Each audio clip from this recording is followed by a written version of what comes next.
Assalamu alaikum. Welcome to another episode of the Shield Mother and Baby Health Program. आज हमारे साथ हैं child psychologist Areej Jafrani. Thank you Areej for joining us today. आज का जो हमारा टॉपिक है that is very interesting. आज का हमारा टॉपिक है disruptive behaviour disorder in children.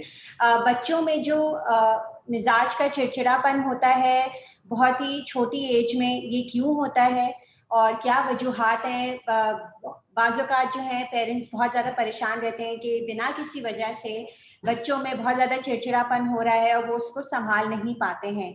तो आज अरीज हमें बताएंगी कि इसकी क्या वजूहात होती हैं और क्या क्या मसले मसाइल होते हैं और उसको किस तरह हल किया जा सकता है. Thank you so much Areej for joining us today. Thank you Naveen for having me. जी अरीज, तो सबसे पहले मेरा जो सवाल है आपसे कि ये डिस्ट्रप्टिव बिहेवियर डिसऑर्डर, जिसको उर्दू में कहते हैं कि जो बच्चों में, छोटे बच्चों में मिजाज का चिड़चिड़ापन होता है, ये किस तरह हो जाता है, इसकी क्या वजूहात है, ये होता क्या है? सबसे पहले हम स्टार्ट करते हैं कि ये होता क्या है. तो इसमें आप ये दो चीजें आ जाती हैं, दो तरह के डिसऑर्डर्स आ जाते हैं. अब उर्दू में तो उनके कोई नाम है नहीं, तो मैं इंग्लिश में ही नाम बता के उनको थोड़ा एक्सपैंड कर दूंगी कि वो एक्चुअली होता क्या है. तो पहला जो होता है, जो पहली तरह का डिस्ट्रप्टिव बिहेवियर डिसऑर्डर होता है, वो होता है ऑपोजिशनल डिफायंस डिसऑर्डर, जिसमें बच्चा बहुत ज्यादा चिड़चिड़ा होता है, बड़ों की बातें नहीं मानता. वो बड़े जो पोजीशंस ऑफ अथॉरिटी में होते हैं, जो आपको बता सकते हैं क्या, या आपकी टेक केयर करते हैं, जैसे आपके टीचर्स हो गए, आपके वालिदैन हो गए, तो वो उनकी नहीं सुनते और वो एक, हम कहते हैं ना कि आगे से बात का जवाब देते हैं. तो वो हर चीज में आगे से बात का जवाब देते हैं, उनमें बहुत ज्यादा गुस्सा होता है, वो अक्सर झूठ बोलते हैं या कभी कभी वो चोरी भी करते हैं. और उनका गुस्सा नॉर्मल गुस्सा नहीं होता, मतलब चिड़चिड़ाहट हर चीज पे होती है. और बड़ों से बार बार टॉक बैक करना, उनको आगे से जवाब देना और उनकी बात नहीं मानना, बहुत बहुत चीजों पे गुस्सा हो जाना, अपनी गलतियों को मत मानना और किसी और पे उसका इल्जाम लगाना, अपनी गलतियों का उसकी ओनरशिप नहीं लेना, अपनी गलतियों को मानना नहीं. और बदला लेना, जैसे हम बोलते हैं ना वेंजेंस, या अगर आपके साथ कुछ होता है तो आप उसको, कुछ बच्चे होते हैं और कुछ लोग होते हैं उस चीज को जाने देते हैं. तो वो बच्चे इस चीज को जानने नहीं देते. अगर उनको लगता है कि उनके साथ कुछ गलत हुआ है, तो वो आगे से उस बंदे के साथ, उस इंसान के साथ ऊपर से और कुछ गलत करना चाहेंगे. तो ये, अच्छा, इसमें इम्पोर्टेंट बात ये याद रखनी है कि ये कोई एक दफा हो जाए या उसमें से कोई एक चीज हो जाए तो इसका मतलब ये नहीं है कि आपके बच्चे को ये डिसऑर्डर है. इसमें भी कंडीशंस होती हैं. ये जो इतनी सारी चीजें मैंने बताई हैं, इसमें से एटलीस्ट 4, कम से कम 4 या 4 से ज्यादा चीजें मौजूद होना जरूरी है आपको ये डायग्नोसिस देने के लिए. और ये चीजें 6 महीने या उससे ज्यादा के ये होना चाहिए. ऐसा नहीं होता कि अगर बच्चा 2 चीज दिखा रहा है इस तरह की और वो सिर्फ 1 महीने से हो रहा है तो हम ये डायग्नोसिस दे सकते हैं, क्योंकि ये मतलब बहुत लंबे टाइम के लिए चलना चाहिए ये. लंबे टाइम के लिए चलना चाहिए. और उसकी एक और कंडीशन ये है कि ये इसके बच्चे की ज़हनी सेहत, उनकी रिलेशनशिप्स में, उनके ताल्लुकात पे असर करे, उनकी जिंदगी पे असर उसका आना चाहिए, तब जाके ये डायग्नोसिस मिलता है. क्योंकि ये कोई छोटा डायग्नोसिस नहीं है, काफी हैवी डायग्नोसिस है बच्चों के लिए. और उसके बारे में भी हम आगे बात करेंगे कि वो क्या स्टिग्मेटाइज्ड डायग्नोसिस है और वो क्यों इतना ज्यादा उस डायग्नोसिस को क्यों साइकोलॉजिस्ट थोड़ा कम देना चाहते हैं. तो ये तो एक हो गया. जो एक दूसरा डिसऑर्डर आता है डिस्ट्रप्टिव डिसऑर्डर बिहेवियर डिसऑर्डर्स के बीच में, वो होता है, उसको कहते हैं कॉन्डक्ट डिसऑर्डर. अब ये होता है थोड़ा ज्यादा, थोड़ा एक्सट्रीम पिछले वाले से. तो इसमें बच्चे चिड़चिड़ाहटपन के अलावा वो इस तरह की भी चीजें शो करते हैं, बिहेवियर शो करते हैं, जो आप बोल सकते हैं कि लॉ ब्रेकिंग में आ जाती हैं, जो कानून के खिलाफ चीजें आ जाती हैं. जैसे किसी के घर में घुस के चोरी कर लेना फॉर एग्जाम्पल. एग्जाम्पल, या किसी इंसान को वायलेंटली ट्रीट करना या उसको जानी नुकसान पहुंचाना, या एनिमल्स जानवरों को जानी नुकसान पहुंचाना, या जानबूझ के आग लगा देना किसी चीज में, एक्चुअल आग लाइक वो लगा देना, या अच्छा। माली नुकसान करना जानबूझ के, तो वो थोड़ा ज्यादा एक्सट्रीम हो जाता है। इस वजह से ही साइकोलॉजिस्ट बहुत ज्यादा इस डायग्नोसिस से थोड़ा दूर रहते हैं, इतना ज्यादा देते नहीं हैं ये डायग्नोसिस, ये बहुत केयरफुली देते हैं क्योंकि थोड़ा हैवी डायग्नोसिस होता है। इसमें और चीजें ये आ जाती हैं कि कुछ बच्चे घर से भाग जाते हैं, उनमें अफसोस नहीं होता चीजों का, कि अगर वो कोई गलत चीज कर रहे हैं तो उनमें अफसोस नहीं होता, वो अपनी गलती के लिए सॉरी नहीं होते, या वो अपनी गलती के लिए अगेन ओनरशिप नहीं लेते। तो ये थोड़ा इसमें इस डिसऑर्डर में बच्चों में दूसरों की इज्जत का एहसास नहीं होता, बेसिक जो ह्यूमन डिसेंसी और रिस्पेक्ट होती है उसका एहसास नहीं होता, वो थोड़ा ज्यादा वाला है। अगेन इसमें भी आपकी कंडीशंस आ जाती हैं कि 6 महीने से 1 साल से ज्यादा होना चाहिए आपको, ये 10 साल से पहले बहुत कम बच्चों में डायग्नोस होता है। और सबसे पहले यूजुअली ये होता है कि पहला वाला डायग्नोस होता है ऑपोजिशन डिफायंस डिसऑर्डर, पहले वो यूजुअली डायग्नोस होता है बच्चों में, और फिर जाके कॉन्डक्ट डिसऑर्डर टीनेजर्स में जो जवान उम्र होती है, जैसे 11 12 साल 13 साल उस वक्त तक होता है। अच्छा, ये डायग्नोसिस कभी भी 18 साल के बाद नहीं दिया जाता। तो ये थोड़ा सा एक छोटा सा वो है कि क्या होते हैं ये दो डिसऑर्डर्स। सही। अच्छा, आपने फरमाया कि जो कंडक्ट डिसऑर्डर होता है वो इसका एक्सट्रीम वर्जन है, तो मुझे बताएं कि ये आपने कितना छोटे बच्चों में देखा है? ऑपोजिशन डिफायंस डिसऑर्डर जो है जिसकी हम बात कर रहे हैं, वो कितना ज्यादा आपने देखा है बच्चों में? छोटा कितना ज्यादा प्रेवलेंट है पाकिस्तान में? देखिए, प्रेवलेंस का तो बहुत मुश्किल से आप बता सकते हैं क्योंकि यहाँ पे इतनी रिसर्च होती नहीं है, तो आप स्टेटिस्टिक्स नंबर नहीं दे सकते। मेरी खुद की प्रैक्टिस में अगर मैं देखूं तो अगर मेरे पास 10 क्लाइंट्स आ रहे हैं तो उसमें से शायद एक क्लाइंट होगा या 2 बच्चे होंगे जिनको ये वाले इश्यूज आ रहे होंगे। अब मसला क्या है कि बहुत सारे बच्चे ना इस तरह के इश्यूज शो करते हैं, लेकिन हम उनको ये डायग्नोसिस नहीं देते। क्यों? क्योंकि जो कॉजेज होते हैं, जो इसकी वजूहात होती हैं, वो थोड़ा ये डायग्नोसिस स्टिग्मेटाइज कर देता है बच्चे को, कि बच्चे पे सारी ओनरशिप डाल देता है, रिस्पॉन्सिबिलिटी डाल देता है कि ये बच्चा बदतमीज है। क्योंकि ये डायग्नोसिस थोड़ा इसमें जो जो आप बिहेवियर्स देखते हो ना, वो थोड़े लोग फिर उनको बदतमीज कहना शुरू हो जाते हैं, या तो बोलते हैं कि ये तो है ही ऐसा, सारा कसूर इस बच्चे का है, बच्चे पे बहुत ज्यादा ओनरशिप आ जाता है। तो हम ये करते हैं कि हम बिहेवियर को, सरफेस जो आप ऊपर ऊपर देख रहे थे वो तो सिर्फ बिहेवियर होता है, हम चाहते हैं कि हम नीचे देखें कि ये इश्यूज आ क्यों रहे हैं। तो हम ये डायग्नोसिस बहुत कम बच्चों को देते हैं, हम उनकी वजूहात के पीछे जाते हैं कि क्या वजूहात हैं कि बच्चा इतना चिड़चिड़ा हो रहा है, क्या वजूहात हैं कि बच्चा इस तरीके से बिहेव कर रहा है। हम उस चीज पे ज्यादा फोकस करते हैं इसके बजाय कि ये डायग्नोसिस हम दें या ना दें, इफ दैट मेक्स सेंस। अच्छा, ये जो है वजूहात आपने जैसे बोला है, तो इस डिसऑर्डर की वजूहात कि बच्चा इतना ज्यादा गुस्से में है या सारा वक्त चिड़चिड़ा है, इसकी ज्यादातर वजूहात क्या होती हैं कि बच्चे में इस तरह की जो है मसले मसाइल पैदा हो जाएं? देखिए, हर डिसऑर्डर की बहुत डिफरेंट डिफरेंट वजूहात होती हैं, और उसमें से कुछ वजूहात होती हैं टेम्परामेंट के, बच्चे का वो टेम्परामेंट क्या है, कि वो किस तरीके से, उनकी पर्सनालिटी क्या है, क्या वो बच्चा जनरली हमेशा से चिड़चिड़ा रहा है, क्या वो एक लर्नड बिहेवियर है। कुछ पेरेंट्स होते हैं जिस तरह से चिड़चिड़े होते हैं, तो इनका एनवायरनमेंट ऐसा होता है, तो वो सारी चीजें सीख रहा होता है उसको। फिर होता है एक सबसे बड़ा होता है ट्रॉमा।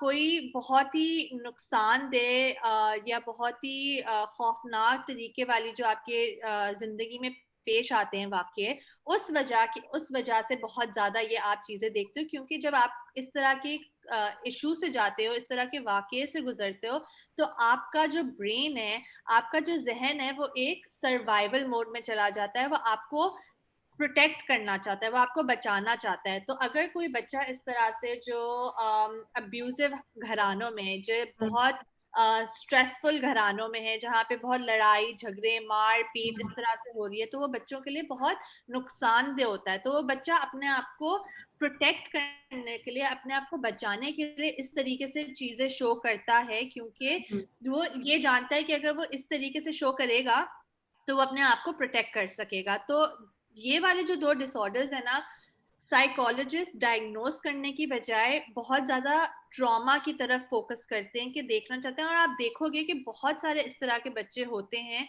जो ये बिल्कुल। वाले इश्यूज दिखा रहे होते हैं, उनके लिए उनकी जिंदगी में कहीं ना कहीं किसी किसी किसी किस्म का खौफनाक वाकया आया होगा, या कोई नुकसानदेह बहुत ज्यादा वाकया आया होगा पेश, जिसकी वजह से वो इस तरीके से बिहेव कर रहे हैं।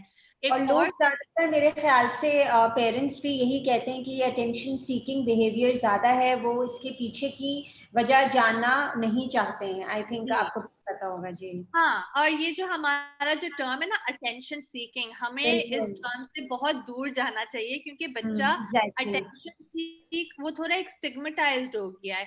अटेंशन बिल्कुल। सीक करना कोई बुरी बात नहीं है। हाँ, कुछ बच्चे होते हैं जो अनहेल्दी अच्छी तरीकों से नहीं आपकी अटेंशन सीक करते, पर असल में वो चाह रहे होते हैं कनेक्शन सीक करना, वो आपके साथ एक रिलेशनशिप बनाना चाह रहे होते हैं। तो अगर हम अपना एक माइंडसेट शिफ्ट करें कि वो अटेंशन सीक नहीं कर रहे, वो कनेक्शन सीक कर रहे हैं, वो आपकी मोहब्बत को चाह रहे हैं, आपके प्यार को चाह रहे हैं इस तरीके से, और उनको पता नहीं है कि वो किस तरीके से मांगे, तो उनके लिए ये एग्जैक्टली। अनहेल्दी वेज में से मांगने के लिए फिर ये इस तरीके से वो शो करना शुरू कर जाते हैं। एक और चीज जो है कि ADHD, attention deficit hyper disorder जो है, आई डोंट नो कि हमारे व्यूअर्स को ज्यादा पता है उसके बारे में या नहीं, पर ये लर्निंग डिसऑर्डर, कॉग्निटिव डिसऑर्डर है, जहाँ पे बच्चे बहुत ज्यादा हाइपर हो जाते हैं या बहुत इनअटेंटिव हो जाते हैं। तो वो ये वाला डिसऑर्डर और जो चिड़चिड़ापन और ये सारी जो ये वाला डिसऑर्डर है, अक्सर साथ साथ होते हैं। इनकी हम एक लफ्ज इस्तेमाल करते हैं कोमॉर्बिडिटी। वो बेसिकली होता है कि अगर वो एक डिसऑर्डर है तो कोई दूसरा डिसऑर्डर भी साथ हो, उसकी लाइक्लीहुड बढ़ जाती है। तो अच्छा। ADHD में आप देखते हो, क्योंकि बच्चों को पता नहीं होता कि वो अपनी हाइपर एक्टिविटी को किस तरीके से संभालें, तो वो फिर अगेन उन बिहेवियर्स में शो करना आ जाता है कि वो चिड़चिड़ हो जाएंगे, उनको पता नहीं है कि वो अपने बिहेवियर को कैसे कंट्रोल करें, तो वो अक्सर फिर पेरेंट्स बोलेंगे वो मेरा बच्चा बदतमीज हो गया है, और वो हमेशा मुझसे लड़ रहा होता है, या वो हमेशा मुझे सामने से जवाब देता है। तो वो ADHD, क्योंकि वो एक सिम्टम आप समझ लें कि ADHD का सिम्टम हो गया, क्योंकि बच्चों को समझ नहीं आती है वो किस तरीके से कंट्रोल करें, तो वो फिर इस तरीके से सामने आता है आपके।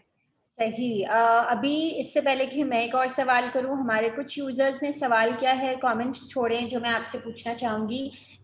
एक है, उन्होंने बोला है कि मेरी बेटी है 4 साल की और वो सारा वक्त में गुस्से में रहती है और छोटी बहन को मारती भी है और ना ही बात मानती है। देखिए, अगर इस तरीके से होता है कि अगर आपकी कोई बच्चा है जो 4 साल का है और वो इस तरीके से सारा वक्त गुस्से में है, और वो बहुत ज्यादा बच्चों को मार रहा है, तो उसमें आपको सबसे पहले इन्वेस्टिगेट करने की जरूरत है कि वो क्या चीज है जो आपके बच्चे को इतना ज्यादा गुस्सा दे रही है, वो आपको क्यों इतना ज्यादा गुस्सा दिला रही है, कुछ हुआ है उनकी जिंदगी में, और कोई इस तरह का वाकया पेश आया है। तो सबसे पहले तो हमें ये होता है कि हम उस चीज का रीजन ढूंढें। जब तक हमें रीजन ही नहीं पता होगा, जब हमें वजह ही नहीं पता होगी, तब तक हम इशू को सॉल्व ही नहीं कर सकेंगे। बिल्कुल। बहुत सारी जो ट्रीटमेंट्स होती हैं, वो बिहेवियर जो आप ऊपर ऊपर देखते हो उसको सॉल्व करने की कोशिश करती है, लेकिन जब आप सिर्फ उसको अगर सॉल्व करने बैठेंगे तो आप सस्टेनेबल या ज्यादा टाइम तक उस चीज को नहीं सॉल्व कर पाएंगे, क्योंकि आपको उस चीज की जड़ तक जाना होता है। तो जब तक आप उस चीज की जड़ को नहीं सॉल्व करेंगे, उसको ट्रीट नहीं करेंगे, तब तक इशू कभी भी जाएगा नहीं। अच्छा, अब इस तरह की जो सिचुएशंस होती हैं उसमें पेरेंटिंग डिसिप्लिन बहुत इंपॉर्टेंट होता है। ODD और कॉन्डक्ट डिसऑर्डर, ये चिड़चिड़ेपन वाले जो डिसऑर्डर्स होते हैं, सबसे ज्यादा उसकी जो ट्रीटमेंट होती है इम्पोर्टेंट, वो पेरेंट्स को, वालिदैन को ट्रेन करना होती है। पेरेंट मैनेजमेंट ट्रेनिंग्स होती हैं, उनको रिस्पेक्टफुल पेरेंटिंग सिखाई जाती है कि अपने बच्चों को किस तरीके से अच्छे से डिसिप्लिन करना है, सख्ती के साथ लेकिन नरमाई से। ठीक है, आप वो आप जो हम सोचते हैं ना, एक हमारे कल्चर में सख्ती क्या होती है, सख्त पेरेंट्स क्या होते हैं। मैं यहाँ पे सख्ती से मुराद मेरा ये नहीं है कि आप बच्चों को मारें, क्योंकि आप बच्चों को मारेंगे और उनको ये वाला डिसिप्लिन स्टाइल इस्तेमाल करेंगे तो और भी हार्म, उनको और भी नुकसान होगा। जी, तो आप सख्ती से मुराद ये नहीं कि आप उनको मारें पीटे, सख्ती से मुराद है कि एक बाउंड्री रखें, लिमिट सेट करें, ये बताएं कि गलत क्या है, सही क्या है, अगर वो सही चीज नहीं करते तो उसके कॉन्सिक्वेंसेस क्या हैं। अपने प्यार से उनको समझाएं बनिस्बत इसके कि मार पीट के समझाएं, क्योंकि वो चीज और भी ज्यादा आपके बच्चे को नुकसान पैदा करती है और पहुंचाती है। और जो आपने मुझसे सवाल किया था कि इसकी वजूहात क्या हैं, उसमें एक वजूहात ये भी होती है कि अगर वालिदैन बहुत सख्ती से अपने बच्चों के साथ ट्रीट करते हैं, उनको डिसिप्लिन करते हैं, मारते हैं या बहुत ज्यादा उन पे चीखते चिल्लाते हैं, तो ये भी एक रीजन होता है, वजह होती है कि बच्चे फिर आगे से टॉक बैक करते हैं, जवाब देते हैं और चिड़चिड़े हो जाते हैं। क्योंकि रिसर्च हमें बताती है कि मार पीटना अच्छा डिसिप्लिन स्टाइल नहीं है। सही सही। अच्छा, हम एक और यूजर की तरफ बढ़ेंगे। वो कह रही हैं कि मेरा बेटा 7 साल का है, बहुत हाइपर एक्टिव है, इंटेलिजेंट है, लेकिन उसको लिखना नहीं पसंद, उसको बोलना ज्यादा पसंद है। जी, उस पे आप क्या कहेंगे? देखें, सबसे ज्यादा इम्पोर्टेंट बात यह है कि मैं ऑब्वियसली यहाँ से बैठ के आपके बच्चे को एक लाइन में पहचान के मैं एग्जैक्टली बता नहीं सकती कि क्या उनकी क्या वजूहात है कि उनको राइट करना पसंद नहीं है, लिखना पसंद नहीं है। तो मेरा सबसे ज्यादा मशवरा ये होता है कि अगर बच्चा हाइपर एक्टिव है और वो लिख नहीं रहा, लेकिन उनकी सबसे जो होता है, आप प्रोफेशनल हेल्प सीख करें, आप साइकोलॉजिस्ट के पास जाए, उसमें कोई शेम नहीं है। क्योंकि एक साइकोलॉजिस्ट आपको सारी डेवलपमेंटल हिस्ट्री लेगा, सारी फैमिली हिस्ट्री लेगा, उनकी जिंदगी के बारे में अच्छी तरीके से पता करेगा और फिर वो बता सकेगा कि क्या वजह है कि आपके बच्चे को लिखने का शौक नहीं है, क्या वो एक्चुअली हाइपर एक्टिव है, क्या वो उनको किसी असेसमेंट्स की जरूरत है। क्योंकि जब सॉरी, गो अहेड। जी, मैं कह रही थी कि अगर इस तरह की कोई ब्लॉक आ जाता है कि वो लिखना नहीं रहा है लेकिन उसको बोलने का शौक है, तो इस तरह की कोई एक्टिविटीज होनी चाहिए जिसमें उसको इतना एंगेज किया जाए कि वो बच्चा फिर जैसे ड्राइंग है या फिर वो लिखना भी शुरू कर दे आहिस्ता आहिस्ता। जी, वो भी है, लेकिन कुछ बच्चे होते हैं जिनको लिखने में एक्चुअल प्रॉब्लम होती है, और जब तक आप असेसमेंट नहीं कराएंगे, अगर वो एक्चुअली इतना ज्यादा लिखने में उनको प्रॉब्लम है कि वो सारा वक्त रो रहे हैं, वो कोई भी काम नहीं कर पा रहे, स्कूल से कंप्लेन आ रही है कि ये तो बिल्कुल भी नहीं लिख सक रहा, अगर उनकी जिंदगी पे इस तरीके से असर आना शुरू होता है, तो हमें डेफिनेटली असेसमेंट की तरफ जाना पड़ता है, ये पता करने के लिए कि इसकी अगेन जड़ क्या है, वजह क्या है कि वो नहीं कर सक रहा। क्या वो एक्चुअली नहीं कर सक रहा, क्या कोई मोटिवेशन का इशू है या कोई कैपेसिटी का इशू है कि उसमें वो स्किल आया ही नहीं है और उसकी स्किल को बढ़ाने की जरूरत है। तो बहुत डिफरेंट डिफरेंट चीजें होती हैं, और ऑब्वियसली मैं यहाँ पे बैठ के जब तक मुझे पूरी हिस्ट्री ना पता हो, it would be unethical for me to say कि एग्जैक्टली क्या क्या रीजन हो सकता है। लेकिन अगर इतना डिस्टर्ब्ड है बच्चा तो आप रिकमेंड करेंगी कि वो जरूर एक माहिर नफ्सियात के पास जाए? बिल्कुल, मेरा ये मशवरा होगा। अच्छा, एक और सवाल आया है कि what do we do when kids fixate on certain things, कि अगर वो एक ही सेंटेंस अगर बार बार रिपीट कर रहा है कोई बच्चा और वो चुप नहीं हो रहा कि अम्मी हम कब जाएंगे, तो ये इसका क्या सलूशन हो सकता है? देखिए, अगेन इसके भी बहुत डिफरेंट रीजंस हो सकते हैं फिक्सेशन के। कुछ बच्चे फिक्सेटेड होते हैं क्योंकि उनको एंजाइटी होती है, उनको खौफ होता है किसी चीज का। अगर वो बच्चा बार बार आपसे पूछ रहा है कि हम कब जाएंगे, जैसे फॉर एग्जांपल अगर आप स्कूल में हैं और वो बार बार पूछ रहा है कि हम कब घर जाएंगे, कब घर जाएंगे, कब घर जाएंगे, तो शायद वो स्कूल में कुछ हो रहा हो जो उनको एंजाइटी दे रहा हो। तो अगेन मेरा सबसे पहला मशवरा ये होता है कि कोई भी प्रॉब्लम आती है, कोई भी इशू आता है बच्चे के लिए, सबसे पहले हमें बच्चे से इन्वेस्टिगेट करना होता है, ट्रिगर देखना होता है कि उस चीज, वो जो बिहेवियर इशू है या जो आपकी मुश्किल पेश आ रही है, उससे जस्ट पहले क्या हुआ है ऐसा, और वो आपको आपके सवाल का जवाब देगा कि कुछ मैंने ऐसा कहा या किया जिसकी वजह से बच्चा ये इस तरीके से कर रहा है, कुछ हुआ है जिसकी वजह से बच्चा इस तरीके से बिहेव कर रहा है। जब तक आप जड़ तक नहीं पहुंचेंगे तब तक आप इशू को सॉल्व नहीं कर सकते, क्योंकि बिहेवियर हमेशा कम्युनिकेशन होता है, वो आपको सिर्फ बताना चाह रहा होता है कि एक्चुअली कुछ मसला है। आपको फिर इन्वेस्टिगेट करना होता है, आपको उसकी जांच पड़ताल करनी पड़ती है कि इशू एक्चुअली है क्या, ताकि आप जड़ तक पहुंचे और फिर उस जड़ को फिर आप ट्रीट करें और उस जड़ को एड्रेस करें। अच्छा, जैसे अरीज आप बार बार यही कह रही हैं कि इसकी जड़ तक पहुंचे, इन्वेस्टिगेशन करें। बहुत से माँ बाप होते हैं जिनके पास शायद इतना टाइम या रिसोर्सेज नहीं होती कि वो एक साइकोलॉजिस्ट के पास जाएं या एक रेगुलर चेकअप रखें बच्चों पे।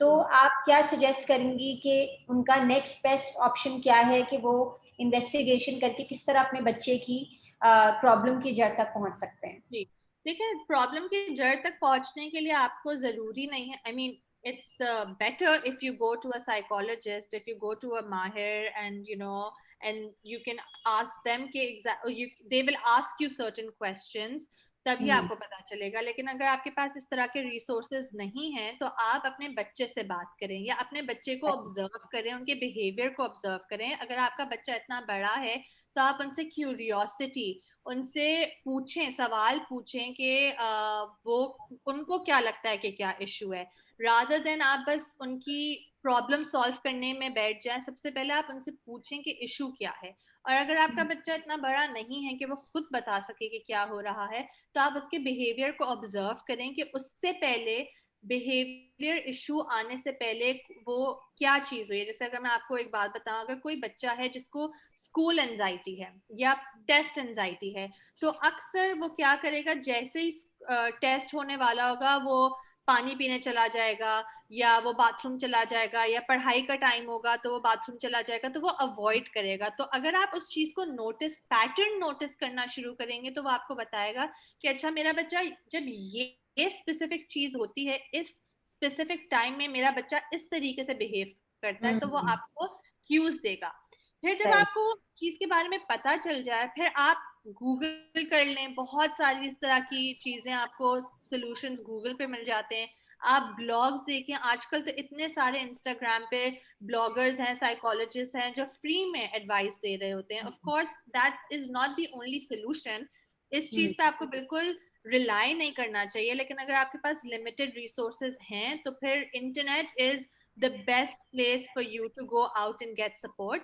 एंड उसके अलावा आप अपने स्कूल से बात करें, अपने टीचर से बात करें, क्योंकि ऑफ कोर्स टीचर्स में थोड़ी बहुत तो ट्रेनिंग होती है इन चीजों की, राइट? उनको थोड़ा, उनने इतने साल काम किया होता है बच्चों के साथ, तो वो फिर भी आपको बता सकती हैं कि क्या चीजें काम कर सकती हैं, क्या चीजें काम नहीं कर सकती। तो आपका सबसे बड़ा रिसोर्स इंटरनेट, और सबसे बड़ा रिसोर्स टीचर्स और स्कूल्स और हेडमिस्ट्रेस और प्रिंसिपल या जो भी होते हैं वो होगा। फिर आप उनके पास जाओ, उनसे मशवरा मांगे। सही। अच्छा, हमारा जो नेक्स्ट सवाल है वो ये है कि how to ensure that the child does not develop narcissistic behaviour tendencies while growing up. आपका मतलब पेरेंटिंग एडवाइस क्या होगा आपका? आई थिंक नार्सिसिज्म बहुत बड़ा टर्म है, और you know I think modelling सबसे ज्यादा इम्पोर्टेंट होती है। आप, बच्चे बहुत सारी चीजें अपने माँ बाप से सीखते हैं, अपने वालदेन से सीखते हैं। तो अगर वालदेन काइंडनेस और एम्पैथी और इस तरह की चीजें, अपनी वैल्यूज मॉडल करते हैं, अपनी पूरी अपनी जिंदगी में मॉडल करते हैं, तो आपके बच्चे भी उन वैल्यूज को उठाएंगे, उन वैल्यूज को सीखेंगे।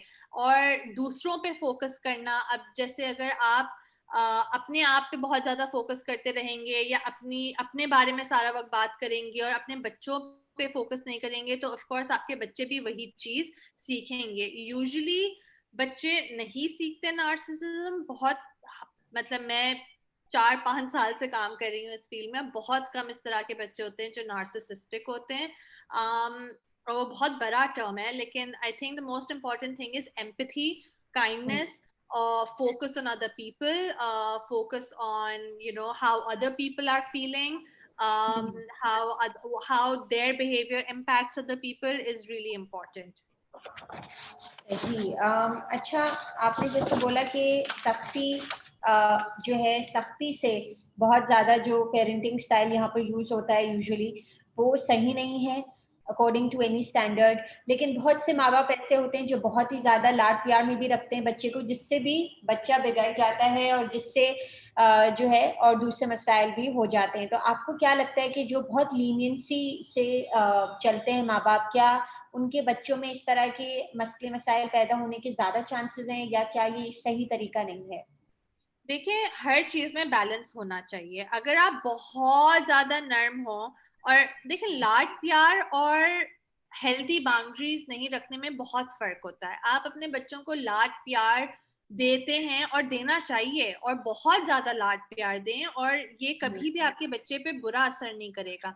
बुरा असर तब आता है जब लाड प्यार में आप हुदूद, आप बाउंड्रीज, लिमिट्स नहीं सेट करते। और बाउंड्रीज और लिमिट्स बच्चों के लिए बहुत इंपॉर्टेंट है। अगर आप बच्चे को हर चीज दे देंगे, या बच्चे को कभी भी ये नहीं सिखाएंगे कि क्या चीज गलत है, क्या चीज सही है, क्या चीज हद से ज्यादा है, तब तो ऑब्वियसली बच्चे, क्योंकि बच्चे ऑब्वियसली अपने माँ बाप से सीखते हैं, वालिदैन से सीखते हैं। और हेल्थी बाउंड्रीज एक बहुत ही इंपॉर्टेंट डेवलपमेंटल स्किल है बच्चों के लिए सीखना। क्योंकि अगर उनको जिंदगी में हर चीज मिल गया, उनको किसी भी चीज की कभी भी कॉन्सिक्वेंसेस नहीं पता चले, तो ऑब्वियसली वो किसी चीज का किसी और को कंसिडर ही नहीं करेंगे। और वो ऑब्वियसली फिर, मुझे वो वर्ड अच्छा नहीं लगता, बिगड़ जाएंगे, लेकिन उनको फिर पता नहीं होगा कि हद क्या होती है। और वो हदें सेट करना माँ बाप का फर्ज है, उनको करना चाहिए, और वो एक्चुअली बच्चे के लिए इम्पोर्टेंट होती है। इसका मतलब ये नहीं कि आप लाड प्यार ना करें। आप जितना लाड प्यार करेंगे उतना आपके बच्चे के लिए अच्छा है, लेकिन अपने लाड प्यार में आप हद सेट करना ना भूलें। That would be my suggestion. सही। अनदर थिंग, आप ये बताइएगा कि जिन बच्चों में टैंट्रम इश्यूज या टेम्पर इश्यूज होते हैं, या जो चिड़चिड़ापन बहुत ज्यादा बढ़ जाता है, उनकी क्या लर्निंग एबिलिटी में या स्कूल परफॉर्मेंस में, एकेडमिक परफॉर्मेंस में कोई अफेक्ट होता है आगे चल के? जी, आता है बिल्कुल। अगर वो अपने इमोशंस को, अपने एहसासात को कंट्रोल नहीं कर पाएंगे, अगर उनके बहुत ज्यादा चिड़चिड़ापन होगा, तो ऑफ कोर्स वो स्कूल पे भी असर करता है। वो स्कूल में सही से अटेंशन नहीं पे कर सकेंगे, वो सीख नहीं सकेंगे, वो टीचर्स की बात नहीं मान सकेंगे। अक्सर जो इस तरह के बच्चे होते हैं, जो अथॉरिटी फिगर्स जो हम बोलते हैं, जैसे टीचर्स आ गई उसमें भी, जो आपको आपकी आप आपके लिए रिस्पॉन्सिबल होते हैं एज एज किड्स, आप उनसे ही टॉक बैक करेंगे, उनको आंसर बैक करेंगे, तो ऑफ कोर्स आपकी स्कूल की जिंदगी पे भी इम्पैक्ट करेगा, और आपकी क्लासरूम टीचिंग पे भी इम्पैक्ट करेगा, और उसकी वजह से आपकी लर्निंग पे भी इम्पैक्ट आता है उसका। क्योंकि इमोशनल, अपने एहसासात को कंट्रोल करना एक बहुत इंपॉर्टेंट स्किल होता है बच्चों के लिए, जो हर हर डोमेन में उनकी जिंदगी के इम्पैक्ट करता है। और फिर इसके अलावा स्कूल में उनकी सोशल, उनके ताल्लुकात पे, उनके फ्रेंड्स में भी इम्पैक्ट करता है। क्योंकि अगर वो सारा वक्त चिड़चिड़े हुए, या सारा वक्त उनको ये हुआ कि बस वो बताएं कि क्या होगा, किस तरीके से चीजें चलेंगी, और वो अगर छोटी छोटी बातों पे गुस्सा हो जाएंगे, अपने इमोशंस को कंट्रोल नहीं कर सकेंगे, तो उनके फ्रेंडशिप्स पे भी, उनकी दोस्तियों पे भी उसका असर आता है। Last but not the least, मेरा ये सवाल है कि इस तरह के बच्चों के लिए आप कुछ इस तरह की एक्टिविटीज, कोई coping strategy for parents and for kids, कुछ इस तरह बताएं जो वो कर सकें, पेरेंट्स कर सकें, ताकि बच्चा के साथ उनका जो बॉन्ड है वो बेहतर हो सके, और उनके जो टेम्पर इश्यूज हैं वो भी कंट्रोल में आ सकें। देखिए, इसमें बहुत सारी चीजें आ जाती हैं। Like I said initially, parent training is a must when kids are, जो उनका चिड़चिड़ापन अगर ये है, तो पेरेंट ट्रेनिंग बहुत ज्यादा जरूरी होती है। सबसे पहली चीज होती है माइंड शिफ्ट। बच्चा इस तरीके से कर रहा है, क्यों क्यों वो बदतमीज नहीं है, तो ये एक माइंड शिफ्ट बहुत जरूरी है, बिकॉज ये अगर माइंड शिफ्ट, अगर आपका माइंडसेट है कि बच्चा बदतमीज है, तो आप उसको कभी भी नर्म दिल से उसको नहीं ट्रीट कर सकेंगे। और वो सबसे ज्यादा इम्पोर्टेंट है इन सिचुएशंस में कि बच्चों को नरमी से उनके साथ आप पेश आए। नरमी का मतलब ये नहीं है कि आप हद ना रखें। दूसरी इंपॉर्टेंट सबसे चीज है इन बच्चों के लिए limitations, healthy boundaries and being consistent with those boundaries. ये नहीं कि एक दिन आपने एक हद रखी और दूसरे दिन उस हद को हटा दिया, उस लिमिट को हटा दिया। बच्चे, kids thrive on having consistency. तो आपको इस तरह की हद रखनी चाहिए जो आप एक्चुअली कंसिस्टेंटली उस चीज को एड्रेस करते रहो, उस चीज को आप चलाते रहो। ऐसा ना हो कि अगर आपने एक हफ्ता किया लेकिन आप दूसरे हफ्ते ना कर सके, तो इस तरह की हद फिर बच्चों के लिए कंफ्यूजिंग मैसेजेस देती है, वो और ज्यादा मुश्किल पेश आती है।